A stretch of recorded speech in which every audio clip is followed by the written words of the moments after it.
Hello friends, we will be talking today about central bank digital currency that is very much in discussion these days, and we will find in every kind of media the discussions on CBDC, that is central bank digital currency. How it has come up for discussion. In the last decade or so, many of the central banks have been toying with the idea of coming up with digital currency as part of digital transformation of the economies. And in the meantime, we have also seen the proliferation of cryptocurrencies in the market.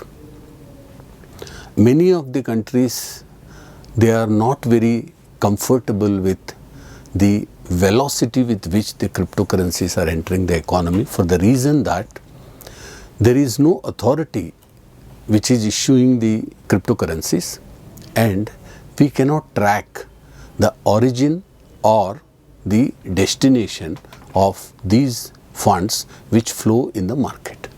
So it may lead to problem of money laundering and illicit financing. So all the central banks were very keen that they should come up with some form of digital currency, because people are used to transact in a digital form with the entry of fintech companies and digital wallets. I think we have been experiencing in the last 5 years the entry of digital wallets, and we find very comfortable as far as transacting through them is concerned, and it has made small value transactions very comfortable by using the digital wallets. So when the society is orienting towards digital ecosystem, then it's the right time for the central banks to explore the possibility of issuing the central bank digital currencies. In the recent study by IMF, it is observed that about 100 countries in the world are toying with the idea of floating CBDC, because most of the economies are either have started piloting the project or are putting the policies in place and infrastructure in place to facilitate the CBDC. As far as India is concerned, in the Union Budget 2022-23, the Finance Minister has announced the intent of the government to come up with CBDC during the financial year, that is 2023, starting from April this year. So we can very soon see some initial issue of CBDC.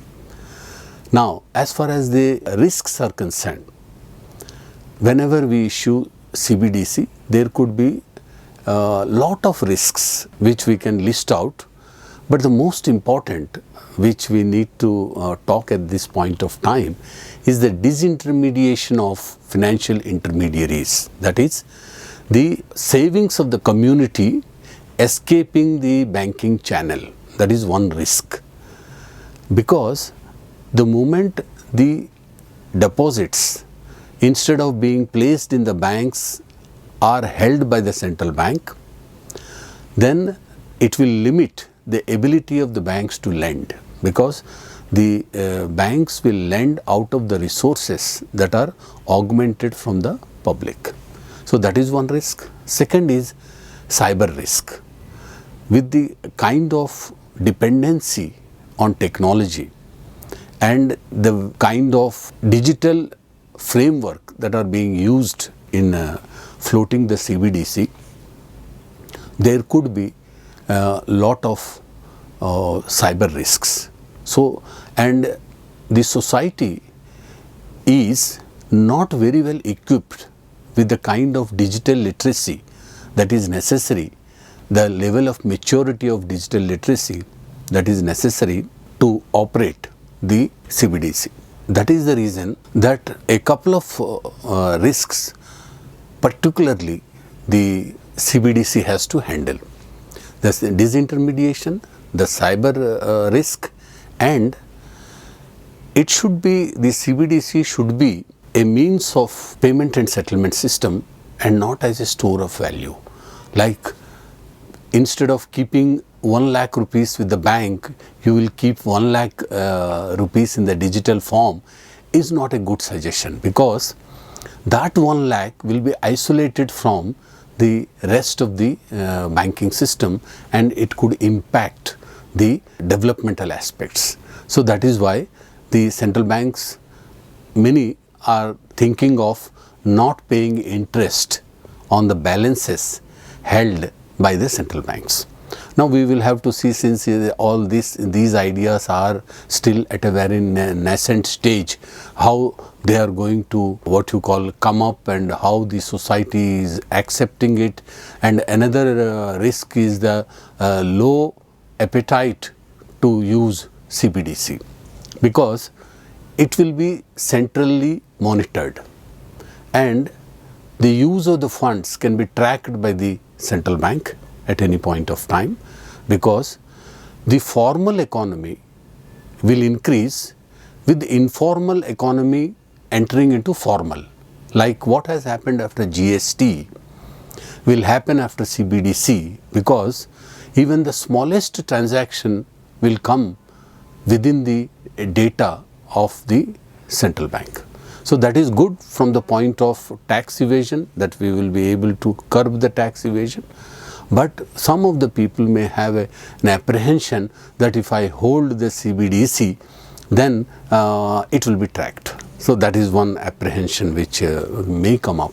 So what is necessary is central bank has to assure that these kind of data privacy laws and the protection of the data privacy will be always maintained, and the open banking system, that is the sharing of the digital data, will be limited to only constructive purpose and for the research purpose and for the purpose of developing the products and services, and not for any other purpose. So going forward, CBDC will be a very good move as far as the development of the financial sector is concerned, and the financial sector will have different options as far as making the transactions are concerned, and banks also will get benefited, because even the smallest transaction which was not coming into the banking purview will now henceforth come through the and there is also an idea that maybe the central banks will be using some of the banks as a means of issuing the CBDC. That could also happen, because that is also one of the ideas that are that is being discussed. So whatever may be the form of CBDC that is going to come in India, one thing is very, very clear, that it is not cryptocurrency, because cryptocurrency does not have a sovereign guarantee, whereas it will be a legal tender as far as CBDC is concerned. So it's very, very clear that CBDC is not a cryptocurrency. But at the same time, the entry of CBDC is going to extinguish cryptocurrencies?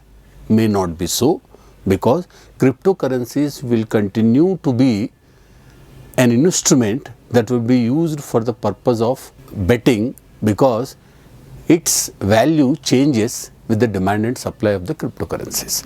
So cryptocurrencies are currently serving two purposes: one for making money because of the change in the values, second is for the transaction purpose.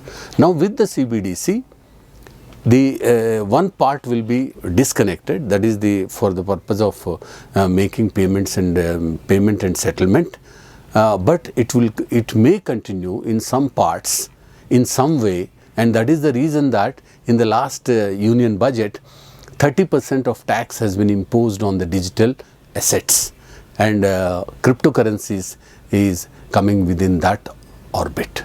So taking a holistic view of how the things are panning out now, CBDC will be a very constructive initiative, and we will be able to see more of digital ecosystem that is going to build, and the youngsters who are digital savvy people, they will be enjoying the kind of products and services that are going to manifest in the coming years to come. So let's wait for the CBDC to come, but try to understand what are the nuances of it and how to use it, and how to store it and how to make better use of it.